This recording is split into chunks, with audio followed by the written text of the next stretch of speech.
The thermometer outside Thomas Carruthers' frame house read 11 degrees Fahrenheit on the morning of January 9, 1887.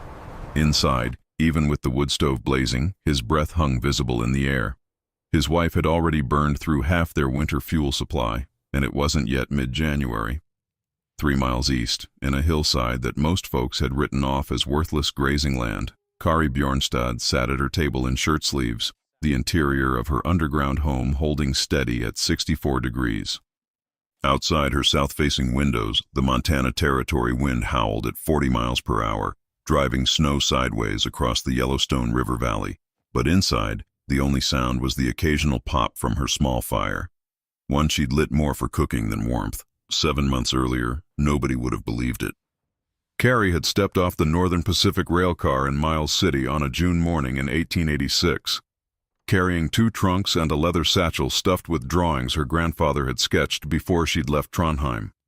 She was 34 years old, a widow, and she'd used every dollar from selling her late husband's Oslo printing business to buy 160 acres under the Homestead Act. The land agent, a man named Horace Tyndale, had looked at her chosen plot, a rolling stretch of prairie with a south-facing hill near Porcupine Creek, and warned her that the exposed grassland would be brutal come winter. "Frame house is what you need, ma'am," he'd said, tobacco juice staining his beard. "Soddy if you're desperate. But that hill? Nothing but rattlesnakes and wind." She'd thanked him and filed her claim anyway. The drawings in her satchel showed something most Montana settlers had never seen. The gamel, the old turf houses her ancestors had built into Norwegian hillsides for 1,000 years. Homes that barely needed heating because the earth itself provided insulation. 3 feet of soil holding temperatures steady regardless of what raged above. Her grandfather had been a master builder, and before consumption took him, he'd made her promise to remember that the smartest shelter worked with the land, not against it. Within a week, she'd hired 2 Crow laborers, brothers named Running Elk and Standing Bear, who'd worked railroad construction and knew how to move earth. They didn't question her plans. They'd seen their own people build earth lodges that stayed comfortable through Dakota winters that killed white settlers in their wooden boxes. For $3 a day each, they helped her dig. Thomas Carruthers rode out to watch on the 3rd day. He'd homesteaded in 1879, survived blizzards, drought, and a prairie fire that had nearly killed his cattle. His frame house stood on limestone blocks, 2 stories, painted white, a point of pride in a territory where most folks lived in shacks. He sat on his mare watching Kari and the 2 Crow men excavate 8 feet into the hillside and shook his head. "You're building a root cellar, not a home," he called down. "Come first snow, you'll freeze to death in that hole." Kari leaned on her shovel, blonde hair tied back with a strip of calico. "Maybe," she said. "Or maybe I'll be warmer than you." Carruthers snorted. "I've got a proper house, ma'am. Double walls, good stove. You're digging your own grave." Heinrich Miller, a German carpenter whose dovetail joints were famous from Miles City to Forsyth, stopped by a week later. He'd built half the barns in the territory, and the sight of Kari laying up fieldstone for interior walls, no timber frame, no proper joists, offended his professional pride. "This is madness," he said in his thick accent. "Wood breathes, ja, stone and earth, they trap the damp. You'll have consumption by Christmas, tuberculosis by spring." "My grandfather lived in a turf house for 70 years, Kari replied, mortaring another stone into place. "Died of old age, not wet lungs." "Norway is not Montana," Muller countered. "Here you need a real house. I could build you one, 16 by 20 feet good pine for $240. Why you waste time with this?" "This burrow?" Because she had $180 left after buying land, tools, and supplies. And because every Norwegian farmer who'd survived the old country's winters knew that earth kept you alive when wood ran out. But she didn't say that. She just smiled and kept working. By August, the structure had taken shape. The dugout extended 20 feet into the hillside and 22 feet across, giving her 440 square feet of living space. The back and side walls were pure earth, cut straight and smooth, supported by fieldstone she'd hauled from the creek bed. Each stone had to be hand-selected, the right size, the right shape, flat enough to stack without mortar gaps that would let cold air through. She and the Crow brothers hauled 127 wagon loads from the creek bed, 2 miles each way, sorting through thousands of river rocks to find the right ones. The front wall, facing south, was made of logs chinked with clay, but only 4 feet of it rose above ground level. The rest sat protected behind an earth berm she'd built up 3 feet thick. That berm wasn't random dirt piled haphazardly. She'd layered it carefully, gravel at the base for drainage, then compacted clay, then topsoil. The slope was calculated at a 45-degree angle to shed water while providing maximum insulation. Grass seed went on top, native prairie mix that would root deep and hold the soil against wind erosion. Her roof was 18 inches of sod laid over cottonwood poles, creating a living carpet of grass that would insulate better than any wooden shingle. The poles themselves, she'd cut and hauled 43 of them from a cottonwood grove 5 miles north, were laid 6 inches on center, then covered with willow branches woven tight to support the weight. Over that went a layer of prairie grass, root side up, then the sod bricks she'd cut from her own land, each one 12 inches wide, 18 inches long, 3 inches thick. The total weight was immense, roughly 8,000 pounds pressing down on those cottonwood poles, but the structure held because she'd built it to hold. She'd positioned 2 windows in that south wall, salvaged glass from a demolished hotel in Miles City, angled to catch the low winter sun. Each pane was 18 by 24 inches, expensive even second-hand at $2 per window. But the investment mattered. In winter, when the sun hung low on the southern horizon, those windows would catch every available ray, warming the interior without burning a single stick of wood. She'd learned from her grandfather's drawings that south-facing glass in the northern hemisphere was like money in the bank. Free heat, every sunny day. Guaranteed. The stone fireplace and chimney stood against the east wall, built from river rock that would absorb heat during the day and radiate it back at night. Thermal mass, her grandfather had called it, though he'd said it in Norwegian. The firebox was small, just 18 inches wide and 16 deep, because she didn't need roaring fires. A few pieces of split wood, burned hot and clean, would warm the stone. That stone, 2,400 pounds of it in the fireplace and chimney combined, would hold the heat for hours, releasing it slowly into the room long after the flames died. It was the same principle bread ovens used, the same logic behind masonry stoves, the same physics that made stone walls in desert countries stay cool during the day and warm at night. If you're watching this and thinking about the old ways, the methods our ancestors used to survive when there wasn't a lumber yard or a hardware store within 100 miles, then hit that like button. Because what Kari was building wasn't just a house, it was proof that traditional wisdom could outperform modern certainty if you had the courage to trust it. Samuel Whitfield, a former Army captain who'd served at Fort Keogh before taking up ranching, rode by in September.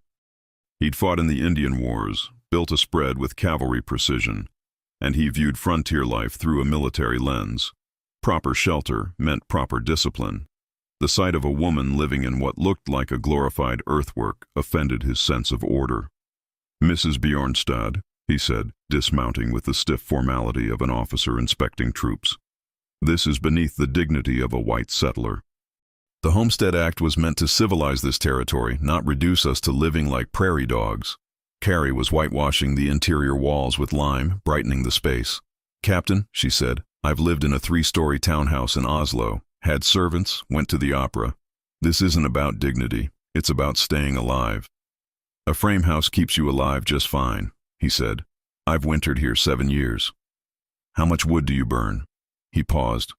3 cords, maybe 4. "I'll burn less than 1, she said, "and I won't need to haul it as often." Margaret O'Sullivan, whose family had survived the Irish famine before coming to Montana, worried about different dangers. She'd lost 2 children to disease in a damp Chicago tenement, and the sight of Carrie's underground home triggered every fear she'd carried across the Atlantic. "It's not natural," she told Carrie when she visited in early October. "Living below ground, shut away from the sun. The damp will get into your bones, the mold into your lungs. I've seen it kill whole families." "The walls are dry," Carrie said, running her hand across the whitewashed stone. "Feel them." Margaret did, reluctantly. The limestone was bone dry, almost warm to the touch. "Now," she admitted, "but come winter, when the snow melts, when the spring thaws, the drainage ditches will carry it away," Carrie said, pointing to the trenches she dug around the berm. "The roof pitch sheds water. The south wall has ventilation gaps under the eaves. Air circulates. But Margaret just shook her head. "You're tempting fate, Carrie. Mark my words." October brought mild weather, temperatures in the 50s and 60s, and the doubters multiplied. Why live in a hole when the autumn sun was shining? Carruthers built his winter woodpile, 4 full cords stacked against his house, and made sure to mention it whenever he saw Carrie in town. "That's 512 cubic feet of split cottonwood, Mrs. Bjornstad," he'd say, loudly enough for others to hear. "Took me and my boys 3 weeks to cut and stack. How much you got put by?" "Enough," she'd reply, which drove him crazy because her woodpile was maybe a third the size of his. Muller finished a new barn for the Stevenson family, all mortise and tenon joinery, and invited half the county to admire his craftsmanship. The frame was white oak, pegged together with locust dowels that would last 100 years. Everyone oohed and ahed over the workmanship, and Muller made sure to mention, casually, that Mrs. Bjornstad's dugout had no proper joinery at all. "Just stone and earth," he'd say, shaking his head. "No craft to it." Even the hired hands at the big ranches started calling Carrie's place the Badger Den, though never quite to her face. They'd see her in Miles City, buying supplies, and whisper behind their hands, "The crazy Norwegian woman who lived underground like an animal."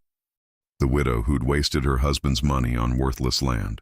The foreigner who didn't understand that Montana required proper American housing. Carrie kept quiet and made preparations. She'd learned from watching Norwegian farmers that underground living required different rhythms. The back section of her dugout, the part deepest into the hillside, stayed at a constant 42 degrees year-round. She'd verified this with her thermometer over 3 months of testing. 42 degrees in June, 42 degrees in September, 42 in October. That temperature was too cold for living, but perfect for food storage. She stored root vegetables there in wooden crates she'd built from scrap lumber. Potatoes, carrots, turnips, beets. 3 bushels of potatoes, carefully sorted to remove any damaged ones that might rot and spoil the rest. 2 bushels of carrots packed in slightly damp sand to keep them from shriveling. Turnips and beets in separate crates. Winter squash lined up on shelves, their hard skins protecting the flesh inside. Onions braided and hung from ceiling hooks. She'd harvested 280 pounds of vegetables from her first garden, every ounce of it now stored in nature's own refrigerator. She'd built shelves into the earthen walls for preserves and dried goods. Mason jars filled with pickled cucumbers, canned tomatoes, apple butter, wild plum jam, burlap sacks of beans, cornmeal, flour, a side of bacon she'd traded for, hanging from a hook, dried venison from a deer running elk had shot and shared with her. Everything organized, inventoried, ready. She could survive 6 months on what she had stored, longer if she was careful. The thermal mass of the stone fireplace meant she could build a small fire in the evening, let it burn down to coals, and the heat would radiate through the night. She tested this in October, measuring carefully. A fire built at 6 p.m., using 3 pieces of split cottonwood each about 4 inches in diameter, would raise the interior temperature from 58 to 64 degrees within 2 hours. The stone would stay warm to the touch until past midnight, releasing heat slowly, keeping the space comfortable. By morning, without any additional fuel, the temperature would drop back to 56 degrees, still far warmer than outside, maintained by the earth alone. This meant she needed maybe 1 fire per day in mild weather, 2 in severe cold. Compared to the constant burning required in a frame house, where the heat escaped almost as fast as you generated it, the efficiency was remarkable. She calculated that her half-cord of wood, if used carefully, would last the entire winter with plenty to spare. Carruthers would burn his 4 cords and probably need more. She'd burn 1/8 as much and stay more comfortable. November arrived with the first cold snap. Temperatures dropped to 20 degrees and the doubters bundled up, fired their stoves, and waited for Carrie to crack. She didn't. When Margaret visited on November 18th, worried about her neighbor, she found Carrie in a cotton dress, comfortable, a tiny fire glowing in the hearth. The interior temperature, measured by a thermometer Carrie had mounted on the wall, read 61 degrees. Outside, it was 23. "How?" Margaret whispered. Carrie gestured around the space. "The earth stays at about 50 degrees, winter or summer, once you get deep enough. The 3 feet of soil in the walls and roof insulates against the cold outside. The south windows catch any winter sun, warming the stone floor and walls during the day. At night, that stored heat releases slowly. The small fire just tops things off. But Thomas burns wood all day and night because heat escapes through his walls, his roof, his floor. I'm surrounded by earth. The heat has nowhere to go. It was the same principle the ancestral Puebloans had used in their cliff dwellings. The same logic behind the massive earth lodges of the Mandan villages along the Missouri River. The same wisdom Norwegian farmers had employed for a millennium. Mass equals thermal stability, earth equals insulation. Work with nature instead of fighting it, and you'd survive when the fighters froze. The real test came in December. Weather in Montana Territory was never predictable, but the winter of 1886-87 would become legendary for all the wrong reasons. The big cattle outfits had overstocked the range, betting on another mild season like the previous year. November had been easy, almost warm. Cowboys joked that Montana winters were getting soft. Then the Arctic front hit. On December 1st, the temperature in Miles City was 54 degrees at noon. By midnight, it was 11 below zero, a drop of 65 degrees in 12 hours. Snow began falling so thick that ranchers couldn't see their own fences, and the wind was something biblical. Gusts hit 50 miles per hour, driving the snow horizontal, creating drifts that buried entire buildings. Carruthers woke on December 2nd to find frost on the inside of his windows, despite the stove glowing red hot. He sent his eldest son to the woodpile and learned they'd already burned through half a cord in a single night. At this rate, they'd be out of fuel by mid-January. His youngest daughter, Emma, just 6 years old, cried because her feet hurt from the cold even though she wore 2 pairs of wool socks inside her boots. His wife stuffed towels along the baseboards, hung quilts over the windows for extra insulation, and rationed the lamp oil because even that tiny bit of heat mattered. They moved all the beds into the parlor, closest to the stove, and slept in shifts so someone could keep feeding the fire. The wind found every gap in Carruthers' construction. He'd built well by Montana standards, double-wall construction, good chinking, but wood shrinks when it dries, boards warp with temperature changes, and nail holes eventually loosen. Air infiltration, they'd call it a century later, but Carruthers just called it hell. Cold drafts snaked across the floor no matter how much he stuffed the cracks. The house groaned and creaked under the wind stress, timbers flexing, and every groan reminded him that he was losing the fight. Muller's carefully constructed house, with its perfect joints and proud timbers, groaned under the wind even louder. Those beautiful dovetails he'd been so proud of. They were tight in summer, but the winter cold made the wood contract, opening tiny gaps that whistled in the wind. He stuffed rags into every crack, burned wood faster than he'd thought possible, and wondered if he'd miscalculated. He'd built for beauty and precision, following German carpentry traditions that assumed you'd have fuel. Nobody in Bavaria worried about running out of firewood. The Black Forest was endless. But Montana wasn't Bavaria, and his 14-year-old son, Klaus, was developing a cough from sleeping in the unheated bedroom. Captain Whitfield's military precision meant nothing against 40 below temperatures. He rationed fuel, kept everyone in one room, hung blankets over doorways, and still watched his water bucket freeze solid overnight. He'd faced Confederate artillery, fought Lakota warriors, survived things that would break most men. But this was different. This was physics, impersonal and unstoppable. You couldn't outflank cold or negotiate with wind. It just ground you down, hour after hour, day after day, stealing your heat faster than you could produce it. His hands developed chilblains from the constant exposure to cold, painful red swellings that itched and burned. His cattle were dying. He could hear them bawling in the darkness, calling for help he couldn't provide. Margaret O'Sullivan moved her entire family into the kitchen, closest to the stove, and prayed. Her husband, Patrick, went out on December 4th to check on the livestock and came back with his left ear white and numb, frostbite that would trouble him for the rest of his life. Their middle child, Brendan, stopped eating much, and Margaret recognized the signs from the famine years. A child trying to make the food last, trying not to be a burden. She forced him to eat, made him promise, but the guilt in his 8-year-old eyes nearly broke her. The woodshed, which had seemed so full in October, was half empty by December 7th. Patrick started breaking up the wooden fence rails, then an old wagon that wasn't worth much anyway, then anything combustible that wouldn't leave them completely destitute come spring. The blizzard lasted 4 days.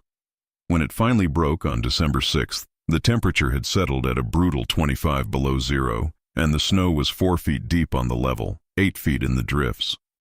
Cattle were dying by the thousands across the territory, frozen where they stood, unable to reach grass beneath the snow, unable to find shelter from winds that stole their body heat faster than they could generate it.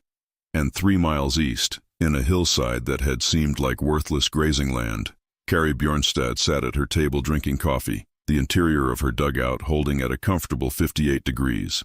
She'd burned exactly 4 pieces of split cottonwood in the past 4 days. The temperature outside was 25 below. Inside, without any fire at all, the dugout stayed at 52 degrees, warmed only by the Earth's natural temperature and Kari's body heat. When she did build a small fire for cooking, it raised the interior to the low 60s within an hour, and that heat held for most of the day. The south windows, even in the depths of winter, caught enough sun on clear days to add a few degrees of passive solar gain. The stone floor and fireplace absorbed that warmth, releasing it gradually. The sod roof, buried under 4 feet of snow, actually insulated better than before, snow being one of nature's finest insulators. But nobody knew this yet. The drifts were too deep for visiting. This is the moment in frontier history that separates theory from survival. If you value these stories, the ones about real people using real wisdom to outlast impossible conditions, then subscribe to this channel. Because we're not here to glorify the past. We're here to preserve the knowledge that kept our ancestors alive when being wrong meant being dead. Christmas came and went. The temperature never rose above zero. January brought another blizzard, then another.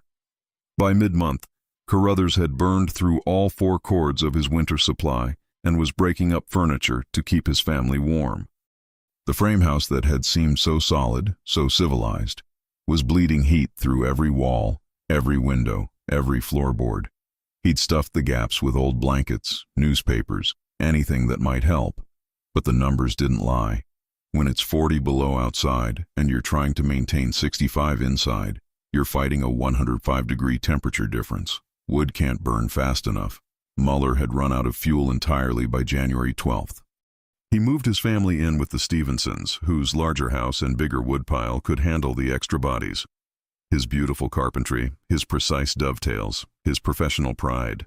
None of it mattered when the thermometer hit 43 below zero on January 15th and the wind chill made it feel like 70 below. Captain Whitfield, disciplined to the end, rationed and calculated and shivered. He'd been colder in army tents during winter campaigns, he told himself. But in tents, you expected to be cold. In a house you'd built with your own hands, a house that represented civilization's triumph over wilderness, the cold felt like betrayal. Margaret O'Sullivan's fears about damp and mold seemed absurd now, luxurious concerns from a milder world. Her children wore every piece of clothing they owned, layered like onions, and still shook with cold. The woodpile her husband had thought generous was nearly gone, and February hadn't even arrived. The temperature stayed below zero for 43 consecutive days. On January 28th, during a brief break in the storms, Carruthers rode out to check on Kari. He assumed he'd find her frozen, or desperate, or ready to admit defeat and move in with neighbors. Instead, he found her outside in the weak winter sun, checking on the chickens she kept in a small coop she'd built into the south-facing berm. The birds were alive, laying sporadically, warmed by the earth-insulated shelter. "Thomas," she called, waving. "Come inside. I'll make coffee."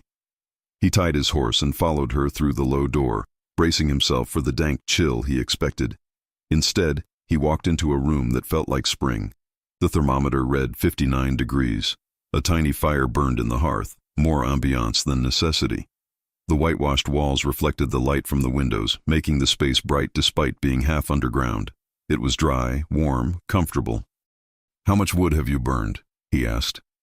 "Since December, maybe half a cord. I could have used less, but I like cooking over flame." He did the math in his head. He'd burned 4 cords trying to keep his family from freezing. She'd burned half of one and was perfectly comfortable. That was 87% less fuel for better results. "The earth," he said slowly. "It's the earth."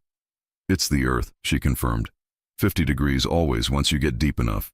The soil insulates against the cold. The thermal mass holds the heat. I'm not fighting the winter, Thomas. I'm just letting the land do what it does. He sat at her table, solid, built from scrap lumber, and accepted the coffee she poured. It was hot, real, not the weak stuff he'd been stretching at home to save supplies. "We called you crazy," he said. "I know. We said you'd freeze. You did. We were wrong." She smiled. "Yes." Muller came 2 days later, then Whitfield, then Margaret, each of them making the cold trek to see if the stories were true. Each of them stepping into that underground room and feeling the shock of comfortable warmth. Each of them looking at the small woodpile, the thriving vegetables in the cool storage, the bright whitewashed walls, and understanding that everything they'd thought they'd known about frontier housing was incomplete. The winter of 1886-87 killed an estimated 60% of the cattle in Montana Territory. Some ranchers lost everything, entire herds frozen or starved. The disaster ended the open range era and bankrupted operations that had seemed invincible just months before. Humans fared better than livestock, but dozens of settlers died that winter, and hundreds more barely survived by burning everything combustible and huddling together for warmth. Kari Bjornstad used half a cord of wood and never wore more than a sweater indoors. By February, when the temperatures finally moderated, the questions started in earnest. Settlers who'd survived came to look, to measure, to understand. Carruthers brought a notebook and sketched details. Muller examined the stonework with a professional's eye and admitted grudgingly that the craftsmanship was sound. Captain Whitfield measured the wall thickness, the depth underground, the roof pitch, treating it like a military fortification that had proven itself in battle. Margaret O'Sullivan brought her children, showing them the storage area where vegetables stayed fresh without freezing, the dry walls that showed no sign of mold or mildew, the ventilation system that kept the air fresh despite being half underground. "I was wrong," she told Carrie simply. "I let my fear override my sense." The following summer, 3 families began digging their own earth-sheltered homes. Carruthers built a dugout workshop into a hillside on his property, using it for tool storage and winter workspace. Muller, always the carpenter, designed a hybrid structure, a traditional frame house with an earth-bermed back wall and sod roof, combining above-ground living with underground thermal efficiency. Whitfield documented everything in careful reports he sent back east, trying to interest the Army in earth-sheltered construction for frontier forts. By 1890, there were 14 earth-sheltered dwellings within 20 miles of Carrie's original homestead. Not everyone adopted the technique. Some settlers preferred traditional construction. Some had land unsuited to digging. Some just couldn't shake the prejudice against living underground. But those who built them survived the next brutal winter in 1892-93 with minimal fuel use and maximum comfort. The numbers were undeniable. A conventional frame house in Montana, heated to 65 degrees during winter, required 3 to 5 cords of wood. An earth-sheltered dugout needed 0.51 cord for the same comfort level. That was a 75–85% reduction in fuel use, which translated to fewer hours chopping, less money spent, lower fire risk, and more time for other survival tasks. The temperature stability was equally impressive. Frame houses swung 30–40 degrees between daytime heating and nighttime cooling. Dugouts varied by maybe 10 degrees across a full day-night cycle. This steady environment was better for food storage, easier on furniture and tools, and psychologically comforting during months of brutal weather. But the real advantage was resilience. If your wood supply ran out in a frame house during a 40-below cold snap, you could die within hours. If the same thing happened in a dugout, you'd be uncomfortable, dropping to the Earth's natural 50 degrees, but you'd survive. The margin of error was wider, the consequence of miscalculation less severe. Carrie lived in her dugout for 23 years, proving that earth-sheltered construction wasn't just emergency shelter but permanent housing. She added a second room in 1889, dug into the hillside beside the first, connected by a short tunnel. She plastered the walls with a lime-sand mixture that brightened the space and controlled moisture. She refined the ventilation, the drainage, the passive solar capture. When she finally sold the homestead in 1909 to move back to Norway, homesickness and aging parents calling her across the ocean, the new owner continued living there for another 15 years. The structure itself lasted until 1931, when a flash flood altered the course of Porcupine Creek and undermined the hillside. By then, earth-sheltered construction had fallen out of fashion. The arrival of coal, better transportation, and lumber from industrial mills made conventional housing easier. The old techniques seemed primitive, unnecessary, embarrassing. But the knowledge didn't die completely. During the Great Depression, families in Montana and the Dakotas remembered the dugouts their grandparents had built. When fuel was scarce and money scarcer, they dug into hillsides again, using the Earth's thermal mass to survive. During the energy crisis of the 1970s, architects rediscovered earth-sheltered design, calling it innovative while unknowingly recreating what Norwegian farmers and Mandan villagers and settlers like Kari Bjornstad had known all along. Modern testing has validated every principle Kari employed. Soil 3 feet deep provides an R value of roughly R18 per foot, comparable to modern insulation. The Earth's temperature at depth remains constant year-round, between 45–55 degrees depending on latitude. Thermal mass materials like stone and adobe can store heat during the day and release it at night, smoothing temperature fluctuations. Passive solar design, using south-facing windows in the northern hemisphere, can provide 30–70% of heating needs in cold climates. These aren't primitive techniques, they're physics. Kari Bjornstad didn't have engineering degrees or computer models. She had drawings from her grandfather and the common sense to recognize that if something worked for 1,000 years in Norway, it might work in Montana too. She had the courage to be mocked, the patience to prove herself through survival rather than argument, and the generosity to share her knowledge once others were ready to learn. There's a lesson there that goes beyond house construction. The frontier was full of experts, men who'd survived years in the territory, built successful ranches, commanded respect. They looked at Kari's dugout and saw primitive poverty, a step backward from civilization's progress. They were certain, experienced, and completely wrong. Because real wisdom isn't about what looks impressive or what everyone else is doing.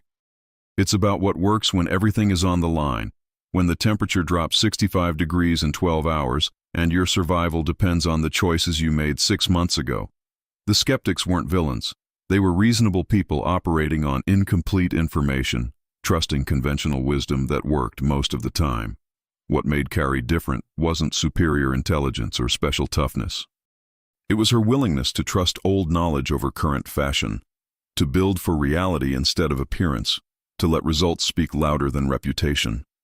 If you value that kind of wisdom, the traditional techniques that got our ancestors through impossible challenges, the forgotten knowledge that might matter again someday, then subscribe to this channel. We're preserving these stories not as nostalgia, but as testament. Because the problems change, but the principles don't, and the courage to stand alone while everyone else mocks you never goes out of style.